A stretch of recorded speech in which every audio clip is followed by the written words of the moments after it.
En los confines más silenciosos de nuestra conciencia colectiva, en ese espacio sagrado donde los sueños y los recuerdos ancestrales se entrelazan como hilos de luz, yace el eco de un mundo perdido. Una historia que, desde su primer susurro en la bruma de la antigüedad, ha ejercido una fascinación inquebrantable, casi magnética, sobre el alma humana. Es la leyenda imperecedera, el enigma luminoso de la Atlántida.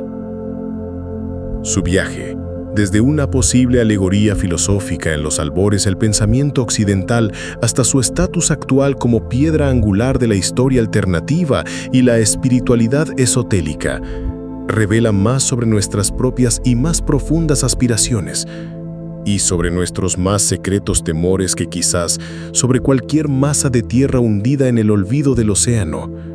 La Atlántida ha evolucionado mucho más allá de ser una simple ciudad perdida. Se ha convertido en un poderoso símbolo cultural, un arquetipo codificado en nuestro ADN espiritual que representa un estado de ser que anhelamos, una tecnología que hemos olvidado y un potencial humano que aún no hemos realizado plenamente. Es, como alguien ha dicho, un sueño vívido que emerge de las extrañas y turbias profundidades de la conciencia humana. Hoy, viajero del alma, tú que has sentido el llamado de este enigma, nos embarcamos juntos en una exploración profunda, no para buscar simplemente una isla en un mapa, sino para intentar descifrar un mensaje que resuena a través de los milenios, un mensaje dirigido a nosotros, ahora. Este no es solo un ejercicio de arqueología o geografía. La búsqueda de la Atlántida, en su forma más elevada, representa una profunda y moderna indagación sobre nuestros verdaderos orígenes, una historia que se atreve a desafiar los paradigmas científicos convencionales, a menudo percibidos como espiritualmente vacíos. Es una búsqueda que se atreve a preguntar, ¿somos el producto final de una evolución accidental? ¿Una casualidad cósmica en un universo indiferente? ¿O somos quizás los herederos de una creación intencional, de un propósito cósmico y un potencial perdido que una vez fue nuestro y que en lo más hondo de nuestro ser anhelamos con cada fibra recuperar? Hay quienes argumentan que las crisis de nuestro mundo moderno, la guerra, la división, el colapso ecológico inminente, son el resultado directo de una visión del mundo basada en las falsas suposiciones de una ciencia incompleta, una ciencia que ha olvidado el espíritu. Argumentan que la clave de nuestro futuro yace precisamente en la sabiduría de nuestro pasado olvidado. En este viaje, exploraremos perspectivas que buscan demostrar que nuestra historia es mucho más grandiosa, nuestra herencia mucho más rica y nuestros orígenes mucho más deliberados de lo que comúnmente se nos ha contado. Así, la búsqueda de la Atlántida se convierte, inevitablemente, en una búsqueda del alma misma de la humanidad. Hoy no solo desvelaremos una leyenda, desvelaremos un espejo de obsidiana pulido por el tiempo, que refleja no solo nuestra luz más brillante, sino también nuestra sombra más profunda. Lo que fuimos, lo que lamentablemente llegamos a ser, y lo que, quizás, con la sabiduría ganada, estamos destinados a volver a ser. Toda investigación sobre la Atlántida, sin importar cuán esotérica o alternativa sea, debe comenzar con la única crónica primaria que ha sobrevivido a los naufragios del tiempo. Un relato que, se dice, fue transmitido con sumo cuidado desde los sabios sacerdotes del antiguo Egipto a un legislador ateniense y que ha llegado hasta nosotros como el plan maestro original, la semilla de la que ha brotado toda la leyenda. Imagina, si puedes, una vasta isla continente, más grande que Libia y Asia juntas, situada majestuosamente en el océano más allá de las columnas de Heracles, ese umbral que hoy conocemos como el Estrecho de Gibraltar. Sus tierras eran de una fertilidad legendaria, bendecidas con un clima perfecto, con montañas imponentes en el norte que la protegían de los vientos fríos, y una gran llanura oblonga en el sur, cruzada por una red intrincada de canales de irrigación que brillaban como venas de plata bajo el sol. En el corazón mismo de esta tierra se encontraba su capital, una auténtica maravilla de la ingeniería y el arte, construida con anillos concéntricos de tierra y agua, como un mandala sagrado grabado sobre la faz del planeta. 3 anillos de agua rodeaban 2 de tierra, y en el centro, una isla sagrada donde se alzaba el templo principal. Puentes ingeniosamente construidos conectaban los anillos de tierra entre sí, y un gran canal, de varios kilómetros de largo, se extendía desde el anillo exterior hasta el mar abierto, permitiendo que los barcos más grandes navegaran directamente hasta el corazón palpitante y bullicioso de la ciudad. Los muelles, repletos de naves de todo el mundo conocido, estaban tallados directamente en las altas paredes de roca de los fosos circulares, una visión de orden y poder. La arquitectura era un espectáculo para los sentidos. Los constructores empleaban piedras de colores blanco, negro y rojo extraídas de las entrañas de la isla, creando edificios de una belleza sobrecogedora que desafiaban la imaginación. Y la ciudad era rica, inmensamente rica, en un metal misterioso y legendario, un metal que brillaba con un fulgor rojizo, como el corazón de un volcán dormido, cuyo nombre era Orichalcum. Su valor, nos cuenta el antiguo relato, solo era superado por el del oro. Pero la Atlántida no era una ciudad-estado aislada y pacífica. Era el centro de un formidable y expansivo imperio naval. Su poderío militar había sometido a muchos pueblos, conquistando partes de Libia hasta las fronteras mismas de Egipto y de Europa hasta las costas de la antigua Italia. Su ambición imperial, que crecía sin cesar, la llevó finalmente a intentar la conquista de la antigua y virtuosa Atenas prehistórica, un acto de arrogancia y desmesura que sellaría su trágico destino. En sus inicios, se nos dice, los atlantes eran un pueblo de una virtud extraordinaria. Durante muchas generaciones, mientras la naturaleza divina que llevaban en su sangre permaneció pura y sin diluir, fueron obedientes a las leyes del cosmos y mantuvieron una profunda y amorosa conexión con los dioses, de cuya simiente, se decía, provenían. Despreciaban todo excepto la virtud, y no se dejaban embriagar por el lujo desmedido o la acumulación de riqueza. Eran un pueblo noble, sabio y equilibrado, un verdadero ejemplo para el mundo.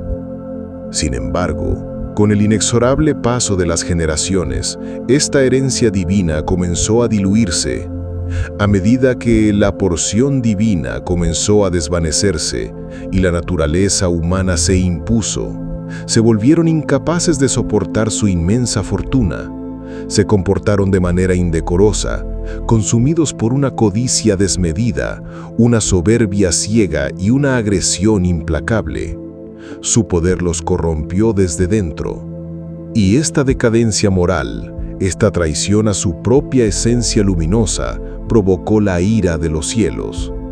Tras su fallido y arrogante intento de conquistar la virtuosa Atenas prehistórica, un castigo divino de una magnitud inimaginable se abatió sobre ellos. En un solo día y una noche de infortunio, la gran isla de la Atlántida fue sacudida por violentos terremotos e inundaciones apocalípticas, y con un rugido que debió de estremecer al mundo entero, se hundió para siempre bajo las olas embravecidas del mar, desapareciendo de la vista y convirtiéndose en la leyenda que hoy, miles de años después, aún nos convoca y nos perturba. Desde que este relato primigenio fue conocido, la búsqueda de la Atlántida ha llevado a exploradores, soñadores e investigadores a todos los rincones del globo. Cada teoría intenta alinear las pistas del antiguo texto con las características del mundo real, en un fascinante rompecabezas de geología, arqueología y mito, una búsqueda que es tanto exterior como interior. Una de las propuestas más intrigantes sitúa a la Atlántida no en el Atlántico Oriental, sino en el Caribe, con la isla de Cuba como su posible epicentro. Esta visión sugiere que la civilización no se hundió simplemente bajo las aguas, sino que fue devastada por el impacto cataclísmico de un cometa al final de la última edad de hielo, hace aproximadamente 13.000 años. Las evidencias que se presentan para esta teoría son multifacéticas y provocadoras. Se trazan puentes entre el relato original y las mitologías de los pueblos indígenas de América del Norte y del Sur, como los mayas y los quiché, cuyas tradiciones orales hablan de una destrucción similar por fuego y agua venidos del cielo. Arqueológicamente, se señala la existencia de supuestas ruinas urbanas sumergidas frente a las costas de Cuba y las Bahamas, que sugieren un desarrollo urbano complejo y planificado, hoy cubierto por el mar. Además, se interpretan ciertos hallazgos anómalos, como los rasgos africanos de las colosales cabezas olmecas o los rastros de cocaína encontrados en algunas momias egipcias, como posible evidencia de un comercio transatlántico precolombino que tuvo su origen en esta civilización perdida del Caribe. Geológicamente, el núcleo de este argumento es la conexión entre la destrucción de la Atlántida y la formación de las misteriosas Carolina Bays, una vasta serie de depresiones elípticas que se extienden por la costa atlántica de los Estados Unidos. Se sostiene que estas extrañas formaciones fueron creadas por el impacto de los fragmentos del mismo cometa que aniquiló la civilización atlante en el Caribe. En la era de las imágenes por satélite, una teoría ha capturado la imaginación del mundo por su sorprendente y casi innegable impacto visual. Identifica la capital de la Atlántida con la estructura de Richat, también conocida como el Ojo del Sahara, en la actual Mauritania. Una cicatriz circular en el desierto que parece devolver la mirada al cosmos. La similitud topográfica es, hay que admitirlo, asombrosa.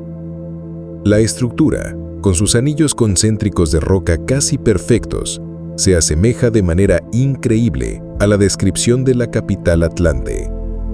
Geográficamente, la estructura se encuentra al sur de una cadena montañosa y se abre a una vasta llanura que los defensores de la teoría argumentan que podría haber sido un antiguo mar interior o una extensión del océano Atlántico en un pasado remoto.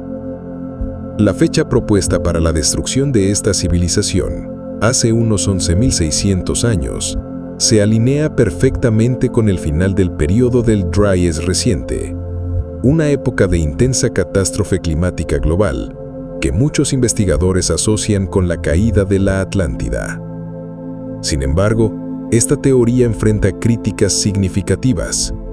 La principal es que la estructura de Richat es, según la geología convencional, una cúpula geológica natural y carece, hasta la fecha, de evidencia arqueológica concluyente que demuestre que albergó una ciudad avanzada como la descrita en el mito.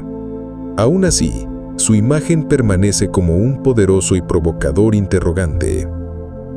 Más que centrarse en una única ubicación, una influyente escuela de pensamiento se enfoca en el evento que destruyó una civilización global avanzada, de la cual la Atlántida podría haber sido solo una parte, aunque quizás la más importante. Este evento es el cataclismo del Dryas reciente, ocurrido hace entre 12.800 y 11.600 años. Desde la geología se presenta evidencia de megainundaciones catastróficas y cicatrices geológicas en todo el mundo, particularmente en América del Norte, que apuntan a un evento de impacto cósmico. Se postula que este impacto licuó parte de la gran capa de hielo Laurentide y desencadenó un diluvio global de proporciones bíblicas, proporcionando un mecanismo científico para la inundación de la que hablan innumerables mitos alrededor del mundo. Otros investigadores argumentan a favor de un impacto cósmico en el océano austral hace unos 12.800 años, que no solo causó una inundación mundial, sino que también fue la fuente de la mayor parte del agua de nuestros océanos actuales. Citan como prueba la existencia de cañones y ríos sumergidos a gran profundidad, evidencia de un mundo pre-inundación con niveles del mar mucho más bajos. Y desde la arqueología se complementa esta visión. Se señalan las estructuras megalíticas dañadas, pero increíblemente sofisticadas, en lugares como Perú, Bolivia y Egipto, como los restos de esta civilización atlante precataclísmica, cuya tecnología de construcción de piedra a menudo supera la nuestra, y cuyas heridas parecen hablar de un cataclismo de una violencia inimaginable. La búsqueda no termina ahí, pues la sombra de la Atlántida es larga. Hay quienes han explorado la audaz posibilidad de que la Atlántida se encuentre bajo los gruesos hielos de la Antártida, una teoría a menudo vinculada a mapas antiguos y enigmáticos, como el de Piri Reis, que parecen mostrar la costa antártica libre de hielo, y a extrañas anomalías detectadas por satélites modernos. Otra perspectiva fascinante propone que el antiguo Egipto no fue tanto la ubicación de la Atlántida como su principal colonia y heredera. Según esta visión, los supervivientes atlantes, portadores de un conocimiento arcano, buscaron refugio en el fértil valle del Nilo y reconstruyeron su civilización, dejando su sabiduría codificada en la geometría sagrada de las pirámides y en una red de energía global diseñada para estabilizar el planeta después del gran cataclismo. Como vemos, el mapa de la Atlántida no está trazado sobre la Tierra, sino sobre un mar de posibilidades, cada una invitándonos a mirar nuestro mundo y nuestra historia con nuevos ojos, a cuestionar lo que creíamos saber y a abrirnos a un pasado mucho más rico y misterioso de lo que jamás imaginamos. Más allá de la fascinante pregunta de dónde estaba la Atlántida, se encuentra la cuestión aún más fundamental y reveladora de quiénes eran los atlantes. Las narrativas de origen propuestas por los investigadores modernos se dividen en dos campos filosóficos distintos, cada uno con profundas implicaciones para nuestra comprensión de la historia y del potencial humano. Una de las corrientes más influyentes en la atlantología moderna postula que la civilización atlante no fue un desarrollo puramente terrestre, sino el resultado de una intervención directa, deliberada y precisa de inteligencias no humanas. En esta narrativa, se describe a la Atlántida como un experimento cósmico de gran envergadura, seres extraterrestres a veces identificados con los Anunnaki de las antiguas tablillas sumerias, llegaron a la Tierra en un pasado remoto.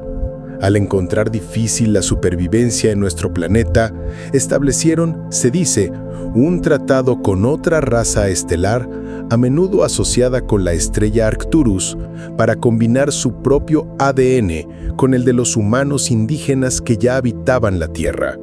Este acto de ingeniería genética avanzada dio origen a los hijos e hijas de las estrellas, un linaje híbrido que se convirtió en las 12 familias fundadoras de la Atlántida. A cada una de estas familias se le asignó la custodia de una de las 12 regiones del continente y la sagrada misión de mantener la conexión con uno de los 12 grandes portales universales, con el objetivo de guiar el despertar espiritual del planeta. Esta visión se vincula a menudo con la enigmática figura de Tot, el dios egipcio de la sabiduría, quien es presentado como un sacerdote rey atlante, un ser inmortal, portador de este legado estelar y supuesto autor de las legendarias tablillas de Esmeralda, que contendrían la sabiduría atlante. Desde este punto de vista, la humanidad en su conjunto fue genéticamente modificada por seres de otros mundos, y esta infusión de ADN ajeno es el catalizador que nos separa de otros primates y nos dota de nuestras capacidades superiores. Se argumenta que la genética avanzada que nos otorga nuestro cerebro complejo y nuestro sistema nervioso sensible es el resultado de una antigua y precisa fusión de genes, un evento que implica que algo más allá de la evolución hizo posible nuestra humanidad hace aproximadamente 200.000 años.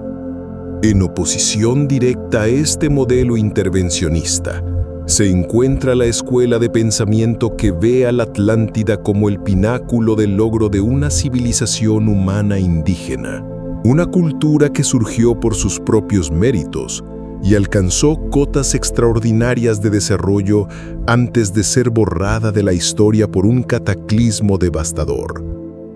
Los defensores de esta visión señalan con insistencia la evidencia arqueológica y geológica.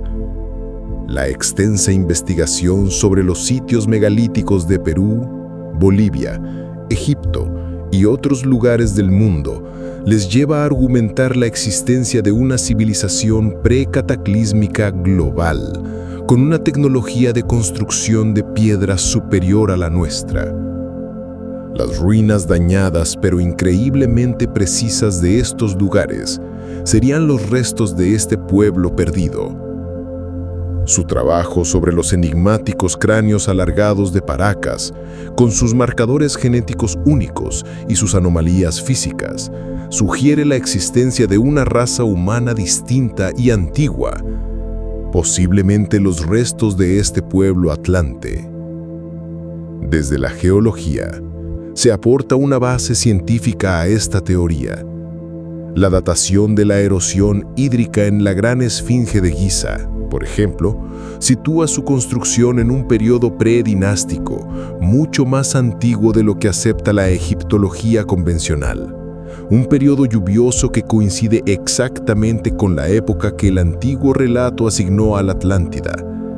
Esta datación, si es correcta, proporcionaría una sólida evidencia de la existencia de una alta civilización en esa era remota, una civilización perfectamente humana, pero cuyo legado fue casi completamente borrado por la catástrofe.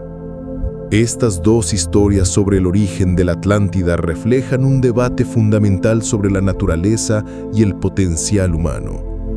¿Somos inherentemente capaces de alcanzar la grandeza por nosotros mismos? ¿O requerimos una elevación externa, una intervención divina o extraterrestre? El modelo intervencionista describe una fuerza externa que crea o modifica activamente a la humanidad para establecer la Atlántida. Es un modelo de génesis de arriba hacia abajo que posiciona a la humanidad en un estado de creación o dependencia. Por el contrario, el modelo centrado en el ser humano es de abajo hacia arriba y se enfoca en encontrar pruebas de una historia humana perdida y gloriosa, argumentando que nuestros antepasados fueron mucho más avanzados de lo que nuestra historia oficial nos permite creer. Hay incluso quienes intentan tender un puente entre estas dos visiones, presentando evidencia científica de una posible fusión genética, lo que sugeriría una intervención, pero centrándose al mismo tiempo en la necesidad de despertar el potencial innato que ya reside en cada ser humano. En última instancia, la historia del origen de la Atlántida es un campo de batalla para ideas contrapuestas sobre nuestra propia naturaleza. La elección de qué historia creer tiene profundas implicaciones sobre cómo percibimos la soberanía, la responsabilidad y el potencial de la humanidad en la actualidad. ¿Somos hijos de las estrellas o señores de la tierra? O quizás ambas cosas a la vez. Las descripciones de la tecnología atlante, extraídas de visiones psíquicas, textos esotéricos y la interpretación de mitos antiguos, pintan el cuadro de una civilización que había dominado las fuerzas fundamentales del universo, empleando métodos que hoy nos parecerían una fusión de ciencia y magia, de física y conciencia. Su tecnología no se basaba en fuerza bruta, sino en la manipulación sutil de la energía, la vibración y la geometría sagrada. La piedra angular de la tecnología atlante era el uso de cristales para aprovechar, almacenar y transmitir energía a una escala inimaginable. Imagina en el corazón de su capital no un palacio de piedra, sino una catedral de luz viviente. Un cristal colosal, a veces llamado la piedra Tuaoi, que pulsaba al unísono con el cosmos. No era una gema inerte, sino el corazón latiente de su civilización. Un acumulador divino que bebía la luz del sol, la caricia de la luna y la energía profunda de la propia tierra, concentrándolas en un punto focal de poder inconmensurable. Esta energía de cristal tenía una gama de aplicaciones casi ilimitada. Impulsaba sus vehículos, que se desplazaban silenciosamente por tierra, aire y mar, a menudo desafiando la gravedad. Permitía la transmisión de la voz y de imágenes a largas distancias, de forma análoga a nuestra radio y televisión, pero sin la necesidad de cables o satélites. Se utilizaba en sofisticadas prácticas de rejuvenecimiento corporal que prolongaban la vida de manera significativa y en técnicas de sanación que podían regenerar tejidos y restaurar el equilibrio del cuerpo a nivel celular y energético. Y era fundamental en la construcción, permitiendo la levitación y manipulación de enormes bloques de piedra con una precisión asombrosa. Era una cultura totalmente orientada al cristal, una civilización de luz. La maestría atlante se extendía más allá de los cristales individuales para abarcar la manipulación de las energías planetarias y dimensionales. Hay quienes proponen que los antiguos, y en particular los atlantes, comprendían y utilizaban una red global de líneas de energía, a menudo llamadas líneas ley. Los grandes sitios megalíticos del mundo, como Stonehenge, las pirámides de Giza o los templos de los Andes, no estarían ubicados al azar, sino que se construyeron deliberadamente en nodos clave de esta red para aprovechar, modular y estabilizar las energías de la Tierra. Aún más allá, se explora el concepto de los portales estelares como la tecnología atlante definitiva.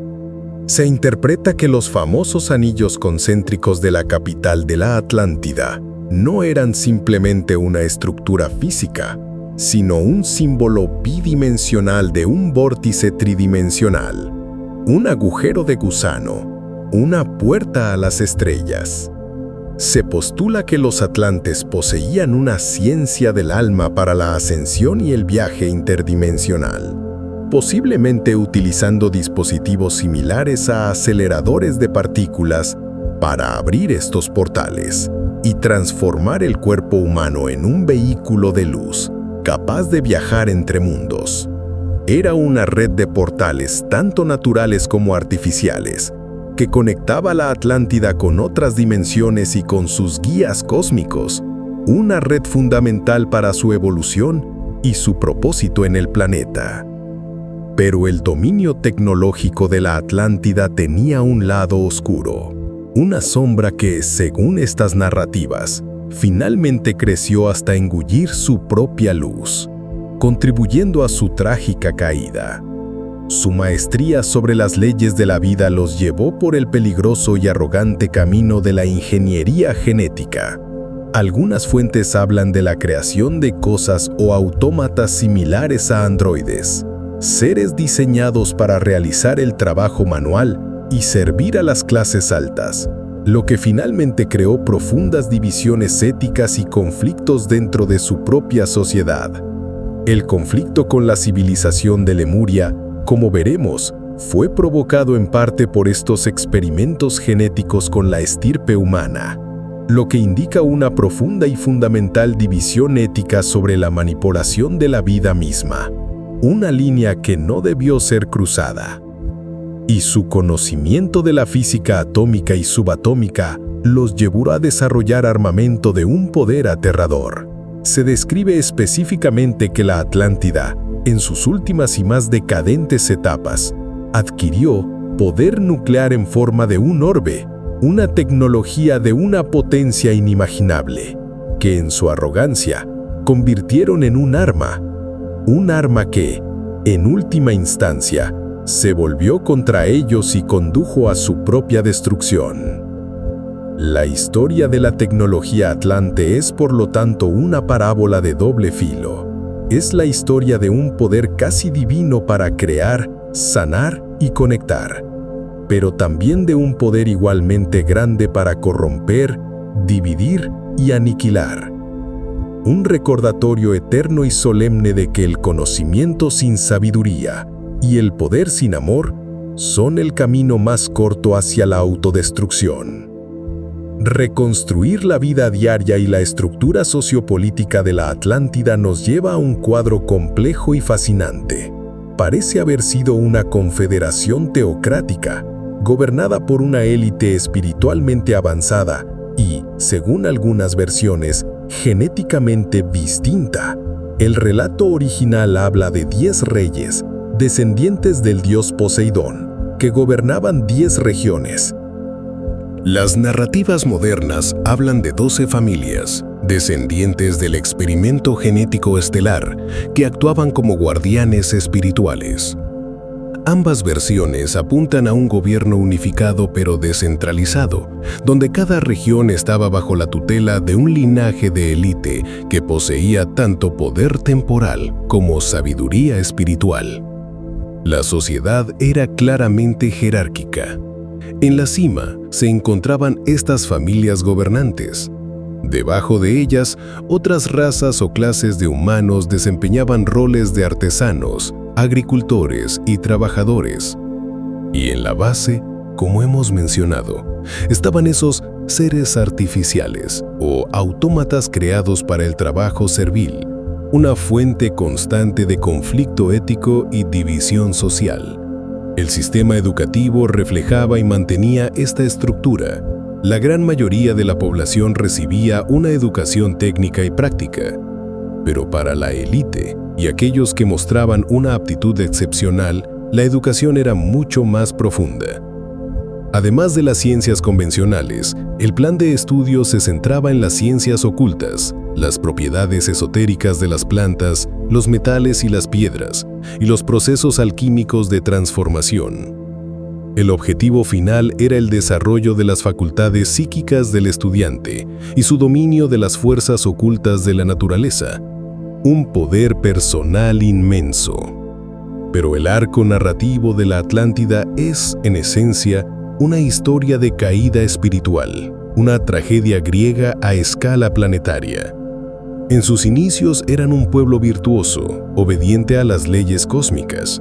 Su espiritualidad se basaba en la creencia de que todas las deidades eran expresiones de una única conciencia universal, lo que fomentaba un profundo respeto por la naturaleza y la interconexión de toda la vida.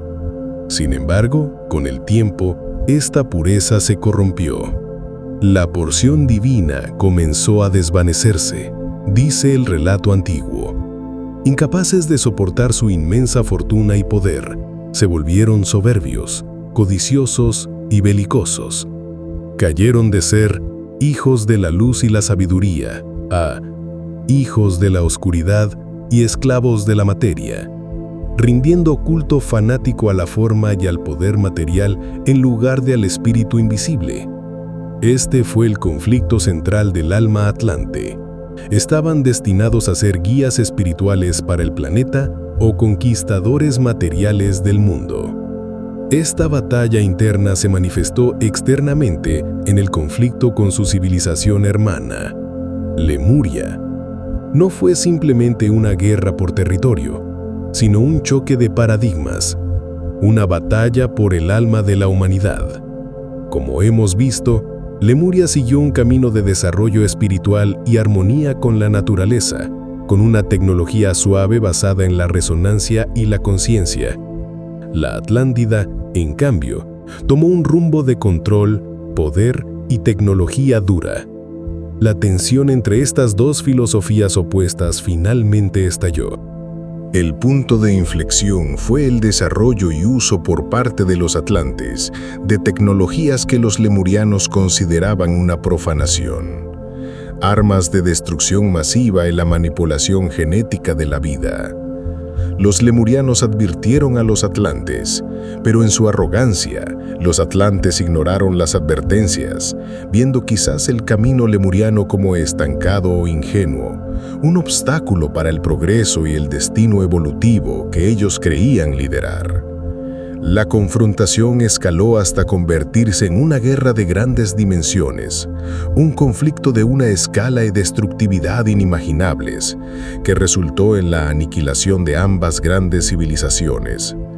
El cataclismo que hundió a la Atlántida no fue solo un desastre natural, fue, según estas crónicas, el resultado directo y kármico de esta guerra fratricida.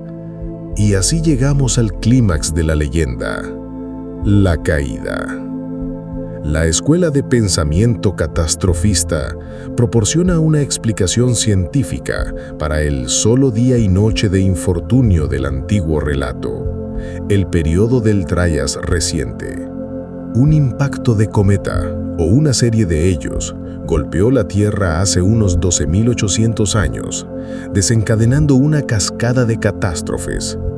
El calor del impacto derritió instantáneamente vastas capas de hielo, liberando volúmenes de agua inimaginables y provocando un diluvio global, que coincide con las leyendas de todo el mundo. El final de este periodo de caos, hace unos 11.600 años, se alinea con precisión con la fecha que el relato original da para la destrucción de la Atlántida. La destrucción fue casi total, pero no completa. De las ruinas de la Atlántida surgieron supervivientes, que se embarcaron en la sagrada misión de preservar y replantar las semillas de la civilización en un mundo devastado. Se les conoce en las tradiciones de todo el mundo como los seres resplandecientes o los dioses olvidados. Se les describe a menudo como un grupo de personas de aspecto diferente, altos, de piel clara, con cabello rojo o rubio, que aparecieron después del gran diluvio. Eran maestros navegantes, astrónomos y magos que poseían el conocimiento del mundo anterior. Se establecieron en lugares estratégicos, desde los Andes hasta el Valle del Nilo. Construyeron monumentos megalíticos y enseñaron a los humanos supervivientes los fundamentos de la sociedad civilizada, antes de desaparecer misteriosamente, prometiendo a menudo su regreso. Otros relatos nos hablan de una retirada hacia el interior de la Tierra. Los líderes atlantes, tras el cataclismo, se habrían refugiado en el mundo subterráneo, conectando los antiguos portales para formar la red de Agartha, desde donde continúan guiando la evolución del planeta en secreto. La existencia de esta civilización perdida y sus supervivientes también se utiliza para explicar una serie de anomalías que desafían nuestra historia. Los enigmáticos cráneos alargados de Paracas, en Perú, con sus características físicas y marcadores genéticos que no parecen corresponder a los de los nativos americanos. Las leyendas mundiales sobre gigantes y los numerosos informes históricos sobre el descubrimiento de esqueletos de gran tamaño, o las controvertidas momias tridáctilas de Nazca, que algunos consideran prueba de seres no humanos vinculados a estos antiguos misterios. La caída de la Atlántida no fue solo un final, sino también una siembra, un nuevo y doloroso comienzo para un mundo renacido de las aguas.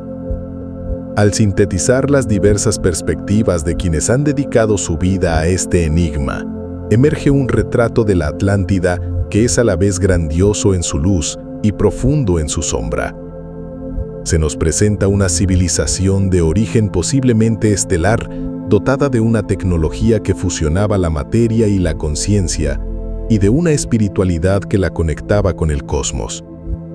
Esta civilización alcanzó cotas de poder y conocimiento inimaginables, ejemplificadas por su dominio de la energía de los cristales, las redes energéticas planetarias y la propia estructura del espacio-tiempo.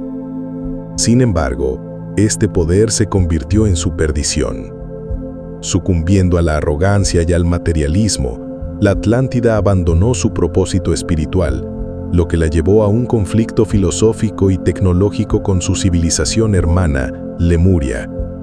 Esta guerra, junto con un cataclismo cósmico que dejó cicatrices en todo el planeta, provocó su caída. No obstante, su legado no se extinguió por completo. Los supervivientes, los seres resplandecientes, se dispersaron por todo el mundo, sembrando las semillas de la civilización en Egipto, los Andes y más allá, dejando tras de sí un trazo de monumentos megalíticos, mitos de diluvios y anomalías genéticas que siguen desafiando nuestra comprensión de la historia. La búsqueda de este mundo perdido es tanto una investigación de hechos como un acto de creación de mitos. El poder de la leyenda no reside necesariamente en su veracidad literal, sino en su capacidad para inspirarnos a cuestionar, a explorar y a adivinar todo lo demás en el universo. Es una empresa que se encuentra en la encrucijada de la ciencia, la fe y el profundo anhelo humano por el misterio. En última instancia, la Atlántida sigue siendo una leyenda viviente porque funciona como un espejo para la modernidad. Su historia refleja nuestras ansiedades más profundas, la extralimitación tecnológica, el colapso medioambiental, la decadencia espiritual y la amenaza de la aniquilación. Pero al mismo tiempo, encarna nuestras más altas y nobles aspiraciones, una conexión perdida con el cosmos, un potencial humano sin explotar y la esperanza de un retorno a una edad de oro. Es la advertencia más solemne de que el avance tecnológico sin un desarrollo espiritual y ético que vaya a la par es inherentemente autodestructivo. Así, la búsqueda de la Atlántida, en su forma más profunda, es la búsqueda de nosotros mismos. Nos invita a mirar hacia adentro y preguntarnos, ¿estamos repitiendo los errores de nuestros ancestros legendarios? ¿Estamos permitiendo que nuestro poder tecnológico supere nuestra sabiduría y nuestra compasión? ¿O elegiremos un camino diferente? Si este viaje a través de los ecos de la Atlántida ha resonado en tu interior, si ha despertado preguntas y ha encendido una chispa de curiosidad o de recuerdo, te invito a que no dejes que esa llama se apague. Considera esto no como el final de una historia, sino como el principio de tu propia exploración. Te invito a suscribirte a este canal y a unirte a nuestra comunidad de exploradores de la conciencia, donde continuaremos desvelando los misterios de nuestro pasado para iluminar el camino hacia nuestro futuro. Gracias, de corazón, por acompañarme en esta travesía. Que la historia de la Atlántida, con toda su luz y toda su sombra, sirva como un faro en tu propio viaje, que nos inspire a buscar el equilibrio, a cultivar la sabiduría y a recordar siempre que el mayor poder que poseemos no reside en la tecnología que creamos, sino en el amor que somos capaces de expresar. La leyenda de la Atlántida no es solo una historia sobre un continente hundido, es una historia sobre el alma humana, y su mensaje final es claro. El poder para crear un paraíso o para desatar un infierno reside siempre dentro de nosotros. La elección es nuestra. Que la paz insondable que sobrepasa toda comprensión, que la sabiduría profunda que guía cada uno de tus pasos y que el amor incondicional que todo lo abarca y todo lo sana, de las edades eternas, iluminen y bendigan abundantemente tu camino, ahora y por siempre. Que así sea. Si te gustó este contenido, dale al botón me gusta, compártelo con alguien a quien le podría interesar este tema y suscríbete al canal para que no te pierdas los próximos videos.